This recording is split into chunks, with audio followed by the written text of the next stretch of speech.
মহিলা ডাক্তার তার কর্মক্ষেত্রে ধর্ষিত হয়েছেন এবং খুন হয়েছেন। সে কর্মক্ষেত্রটা কি?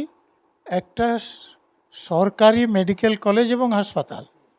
রাস্তায় নয়, ঘাটে নয়, বনে জঙ্গলে নয়। তো এটা একটা মারাত্মক ব্যাপার। কিন্তু এর পরে পুলিশের লোকেরা গিয়ে বাবা মাকে টাকা দিয়ে সেটা মিটিয়ে নিতে চাইছেন যাতে কেস না হয়। এটা তো পুলিশের কাজ না, এটা অপরাধীদের কাজ, গুন্ডা বদমাশদের কাজ। আবার এই পুলিশের লোকেরা এবং মেডিকেল কলেজের লোকেরা মিলে তাদেরকে প্রথমে যে খবর দিয়েছেন সেখানে বলেছেন যে অসুস্থ, আনকনসাস। আবার যখন তারা ঘুরে ফোন করেছেন বলেছেন তাকে এমার্জেন্সিতে নিয়ে যাওয়া হয়েছে, কিন্তু এখন পর্যন্ত আমরা জানি না যে তাকে এমার্জেন্সিতে নিয়ে যাওয়া হয়েছিল।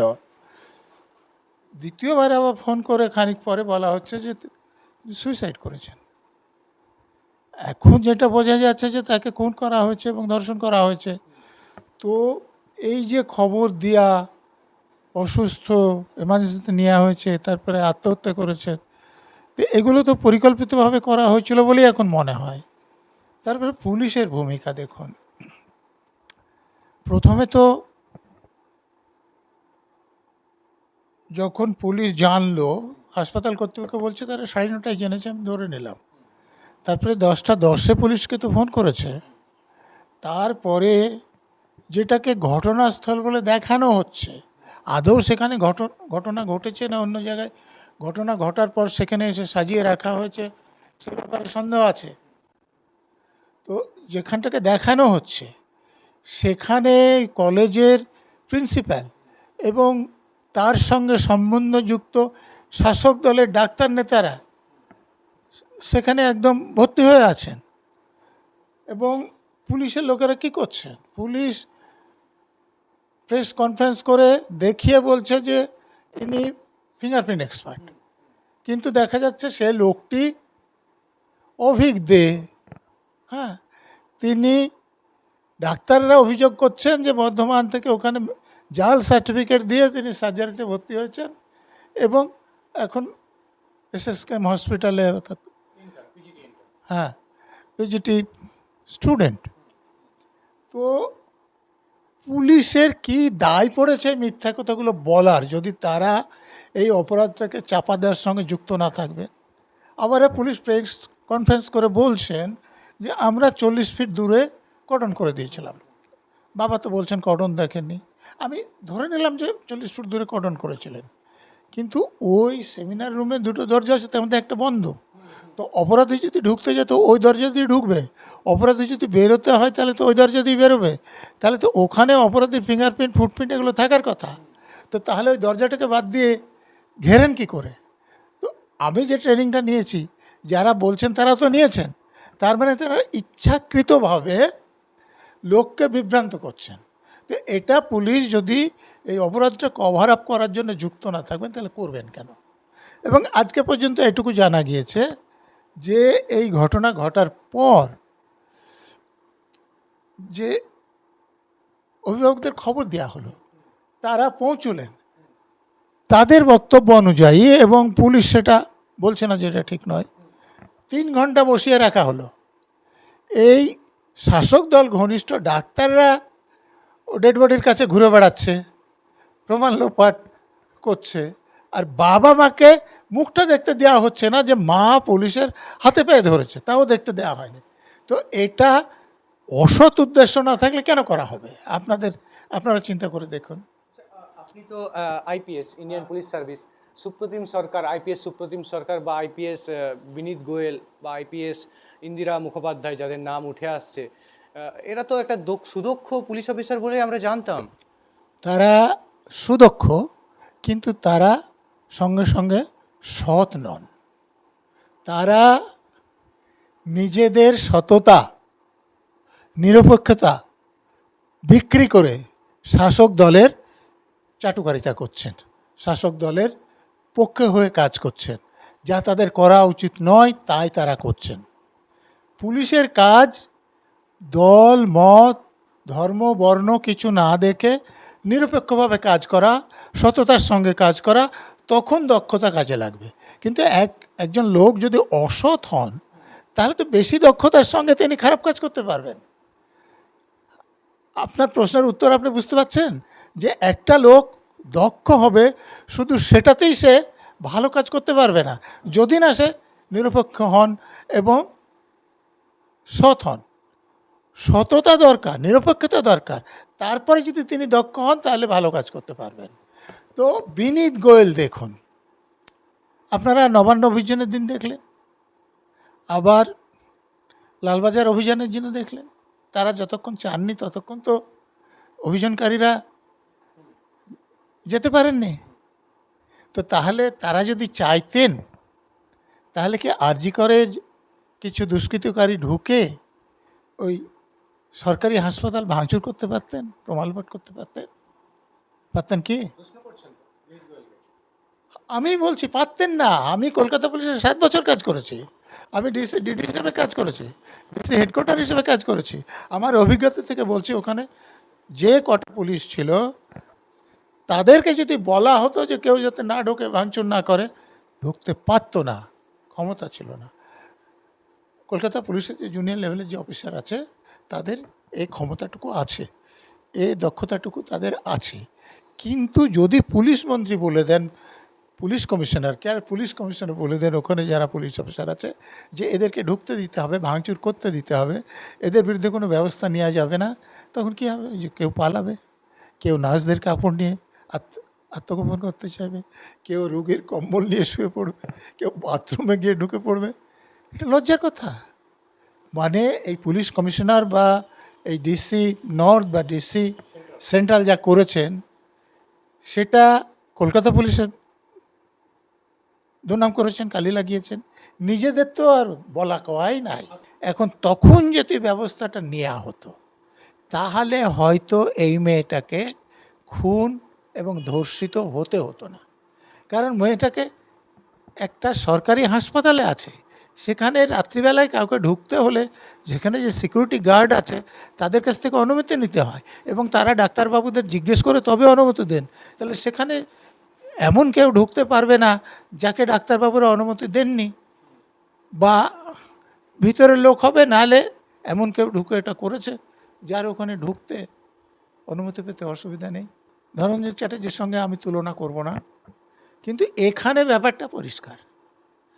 সরকারি হাসপাতালের মধ্যে আছে, সেখানে ডিউটিরত, তো সেখানে একজন লোক গিয়ে খুন করে দেবে, রেপ করে দেবে, এটা একমাত্র ভেতরের কোনো লোকের পক্ষে করা সম্ভব, আর এমন কোনো লোকের বাইরে থেকে গিয়ে করা সম্ভব যার ঢোকাতে ওখানে কোনো সমস্যা নেই। ওয়েট 151 গ্রাম। তারা কিন্তু কখনো বলছে না যে সিমেন্টের ওজন, সিমেন্ট সাধারণত ওজন করা হয় না, সিমেন্ট মাপা হয় এমএলএ, যে সাধারণত একবার ইজেকুলেশনে 1.25 থেকে 5 মিলি পর্যন্ত সিমেন্ট ডিসচার্জ হয়, তো সেটা এমএলএ মাপা হয়, এই গ্রামে মাপা হয় না। এরা যেমন এখানে যেমন ধরুন কিডনির বা লিভারের ওজন লিখেছে, তেমনি ওই জেনেটেলিয়ার, ওই যে সার্ভিক্যাল ক্যানাল বলছে, ওই জেনেটেলিয়ার ওজন লিখেছে। সেটা সঠিক লিখেছে কিনা আমি জানি না, কিন্তু ওরা সিমেন্টের ওজন বলেনি। কিন্তু আপনাকে আমি পিএম রিপোর্টের কপি থেকে বলছি, বরং তারা বলেছে যে দেখুন, ভ্যাজাইনাল টু এন্ডোসার্ভিক্যাল সোয়াব, তার মানে ভ্যাজাইনাল সোয়াব তারা কালেক্ট করে পুলিশকে দিয়েছে। অতএব এই ব্যাপারে আপনারা যে ধারণা আপনাদের হয়েছে, সেই ধারণাটা কিন্তু পিএম রিপোর্টে সেরকম বলা নেই। এই ব্যাপারে তো সন্দেহ নেই যে ডাক্তারবাবুরা এটা লিখেছেন। এখন দেখুন পিএম রিপোর্টটা কোথায় করা হয়েছে। প্রথমত তো মার্ডার কেসের বা রেপ কেসের বা সুইসাইড কেসের পোস্টমর্টম রাত্রিবেলায় করা যায় না, সানসেটের পর করা যায় না। এরা সেটা করেছেন। এরা জানেন না, যারা পোস্টমর্টম করেন তারা হয় না। আমি তো বললাম দীর্ঘদিন কলকাতা পুলিশে ছিলাম, ওয়েস্ট বেঙ্গল পুলিশেও ছিলাম, আমি রাত্রিবেলায় কোনো পোস্টমর্টম দেখিনি। এখানে সূর্য ডুবে গেলেই আর পোস্টমর্টম হতো না। কিন্তু 21 সালে আইনটার পরিবর্তন হয়েছে যে রাত্রিবেলায় করা যাবে। কখন কী কারণে করা যাবে সেটা বলা আছে। সেখানে এটাও বলা আছে যে এইসব কেসগুলো করা যাবে না, একমাত্র ল অ্যান্ড অর্ডার সিচুয়েশন যাতে ডিমান্ড না করে করা যাবে না, কিন্তু তারা করেছে। এবং কোথায় করেছে?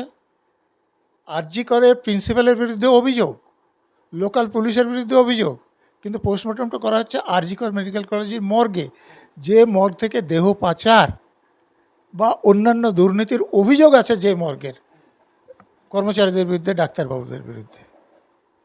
তো এটা, এবং আরও একটা আছে যে সেখানে প্রফেসর এবং অ্যাসিস্ট্যান্ট প্রফেসর, এখানে দেখুন এই যে অরূপ বিশ্বাস প্রফেসর সই করেছেন, আর রীনা দাস অ্যাসোসিয়েট প্রফেসর সই করেছেন, তারপর সই করেছেন যে মৌলি ব্যানার্জি বলে এক মহিলা, যিনি অ্যাসিস্ট্যান্ট প্রফেসর এনআরএস হসপিটাল। এদিকে দেখুন এনআরএস।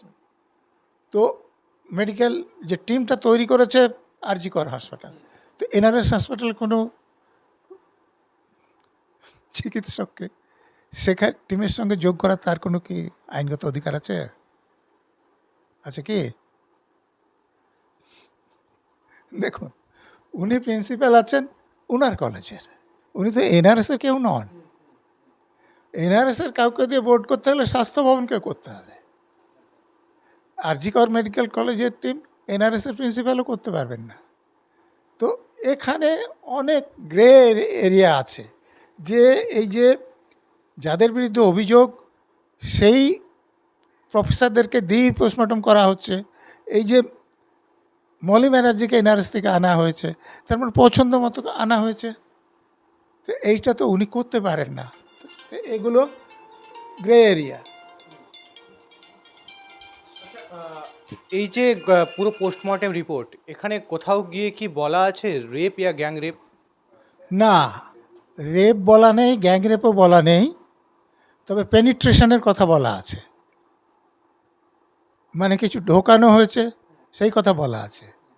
আর রেপ না গ্যাং রেপ, এটা প্রমাণ হয়ে যাবে যে ভ্যাজাইনাল সব কালেক্ট করে পুলিশকে দিয়েছে, সেটা যদি ব্লাড গ্রুপিং করে, অপরাধীরা যদি সিক্রেটার হয়, তাহলে আলাদা আলাদা ব্লাড গ্রুপ যদি পাওয়া যায় তাহলে একাধিক লোক আছে, যদি একটাই গ্রুপ পাওয়া যায় তাহলে একাধিক লোকের সম্ভাবনা কম। তারপরে এইটা যদি ডিএনএ ম্যাচিং করানো হয়, যাকে সন্দেহ করা হচ্ছে তাকে ধরা হয়েছে, তার সঙ্গে ডিএনএ ম্যাচিং করা হয়, তাহলে 100% হ্যাঁ বা না বলে দেওয়া যাবে।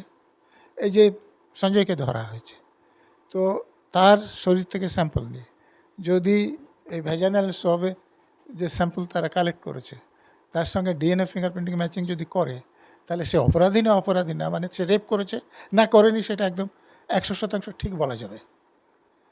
তো অতএব আপনারা যেটা প্রশ্ন করছেন ওইভাবে তারা বলেনি যে ধর্ষণ বা গণধর্ষণ, কিছুই বলেনি, পেনিট্রেশনের কথা বলেছে। দ্বিতীয় একটা প্রশ্ন, মা বাবা গতকালকে একটা অভিযোগ করেছে যে এফআইআর করার কথাটা, সেখানে পুলিশ প্রাথমিক তদন্ত না করে বললে আত্মহত্যা করেছে। তারপরে আমরা দেখলাম যে কলকাতা পুলিশের সিপি 14 আগস্ট ভাঙচুরের পর তিনি নিজে বললেন সংবাদ মাধ্যমে দীর্ঘমেয়াদী প্রচারের ফলে এই ঘটনা ঘটেছে। তার দুদিন পর বয়ান আবার পাল্টে গেল, তিনি বললেন না আমরা বুঝতে পারিনি যে এত লোক ঢুকে যাবে। কতটা এটা কিভাবে দেখছেন? এটা তারা মিথ্যে কথা বলছেন, তারা অন্যায় করেছেন, সে অন্যায়কে ঢাকার জন্যে। সত্যি কথা একটা একই রকম থাকে, দুরকম হয় না। মিথ্যে কথা বলতে গেলে তখন আরও মিথ্যে কথা বলতে হয়। তো অত এ ব্যাপারে কোনো সন্দেহ নয় যে তারা মিথ্যে কথা বলছেন। দেখুন, আপনারা যে পোস্টমর্টমের কথা বলছেন না, যে ইনকোয়েস্ট করা হয়েছে সেটা কিন্তু ক্রিমিনাল কেসে নয়, একটা ইউডি কেসে। ডেড বডিটাতে তাতে যে বিবরণ লেখা হয়েছে যে 10টা 11টা ইনজুরির কথা বলা হয়েছে, যৌনাঙ্গ থেকে রক্তক্ষরণের কথা বলা হয়েছে, না অন্য অন্য অঙ্গ থেকে রক্তক্ষরণের কথা বলা হয়েছে, তো সেটা ডেড বডি দেখলে কোনো পুলিশ বসে সন্দেহ থাকার কথা নয় যে এটা মার্ডার হয়েছে, রেপ হয়েছে। তো সেখানে ইউডি কেস করাটাই ওই যে আত্মহত্যার বলে চালানোর চেষ্টার জন্যে, এবং তারপরে যে রাত্রিবেলায় পিএম করা ডেড বডিকে তাড়াতাড়ি ডিসপোজ অফ করার জন্য, এবং পিএম করার পর থানায় তার বাবা মা বসে আছে, তার বাবা মার হাতে ডেড বডি না দিয়ে পুলিশের লোকেরা ডেড বডি নিয়ে চলে গেলেন, এবং সেখানে বাড়িতে গিয়ে তার বাবা মা দেখলেন যে সেখানে অনেক পুলিশের লোক উপস্থিত আছেন, এবং সে ডিসি নর্থ তাদেরকে টাকা দিয়ে এটা মেটাতে গেলেন, এবং তারপরে পুলিশের লোকেরা এবং পার্টির লোকেরা শ্মশানে গিয়ে আগে ডেড বডিগুলোকে টপকে এই ডেড বডিটা পুড়িয়ে দিলেন। কেন? কারণ ডেড বডিটা থাকলে আবার পোস্টমর্টম করলে এভিডেন্স পাওয়া যেতে পারত। আর থাকলো না, দেখবেন যে এফআইআর করা হয়েছে 11:30টায় ডেড বডি পোড়ানোর পর, মানে তারা নিশ্চিত হতে পারছিলেন না যদি এরা কোর্টে আবেদন করে বা আবার, যেমন আনিস কেসে আপনারা দেখবেন যে প্রথম পোস্টমর্টম আর দ্বিতীয় পোস্টমর্টমের মধ্যে আকাশ পাতাল ফারাক ছিল। তো এখানেও সেটা হওয়ার সম্ভাবনা ছিল, এবং তার জন্যই পুলিশের লোকেরা, পার্টির লোকেরা গিয়ে তড়ি ঘড়ি করে পেরেন্টসদের উপর চাপ সৃষ্টি করে বডিটা পুড়িয়ে দিয়েছে। আমরা দেখলাম যে গতকালকে নির্যাতিতার মা বাবা অর্থাৎ অভয়ার মা বাবা অভিযোগ করেছেন, দুটি বড় বড় অভিযোগ। ওই আপনি একটা বললেন টাকা দেওয়ার ব্যাপার, আরেকটা অভিযোগ করেছে যে আমার মেয়ের দেহ সৎকারের যে টাকা সেটাও আমরা দিতে পারিনি। সেইটা কেন যে তাদেরকে টাকা আনতে বললে দেরি হবে, সেই দেরিটুকু তাদের করার মতো মানসিক অবস্থা ছিল না। ফলে এই যে বলছি যে আগে যে ডেড বডি এসছে তার সৎকার তো আগে হবে, তো সেগুলোকে সেখানে রেখে পরে যে ডেড বডি গিয়েছে সেটাকে পোড়ানো হয়েছে। তার মানে বুঝতে পারছেন যে কীরকম প্রভাব বিস্তার করা হয়েছে। তো সেটা পুড়িয়ে দেওয়া সম্ভব হয়তো হতো না যদি তাদেরকে টাকাটা জমা দিতে বলতে হতো, তারা টাকা জমা দিতে দেরি করতেন। আচ্ছা, পুলিশ স্বাস্থ্য ব্যবস্থার বিরুদ্ধে ক্ষোভ এখন সকলে, পুলিশ এবং স্বাস্থ্য ব্যবস্থার বিরুদ্ধে ক্ষোভ এখন সকলে। স্বাস্থ্যমন্ত্রী বা পুলিশ মন্ত্রীকে জবাবদিহি করবেন?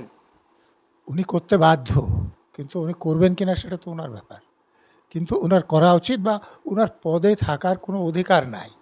আমি যে দুর্নীতির কথা বললাম না, তো উনি তো স্বাস্থ্যমন্ত্রী হিসেবে, পুলিশ মন্ত্রী হিসেবে, পার মন্ত্রী হিসেবে, তার মানে তিনি পুরোপুরি তাদেরকে প্রোটেকশন দিয়েছেন। এই যে পার্থ চ্যাটার্জি অপরাধ করেছে, তো উনি প্রোটেকশন দিয়েছেন। এই যে খাদ্যমন্ত্রী জ্যোতিপ্রিয় মল্লিক অপরাধ করেছেন, উনি প্রোটেকশন দিয়েছেন। সব থেকে দোষী তো মমতা ব্যানার্জি। অতএব তাকে যদি তার পদ থেকে সরানো না যায়, তাহলে এরকম অপরাধ বন্ধ হবে না, বা এরকম অপরাধের সঠিক তদন্তও হতে পারবে না।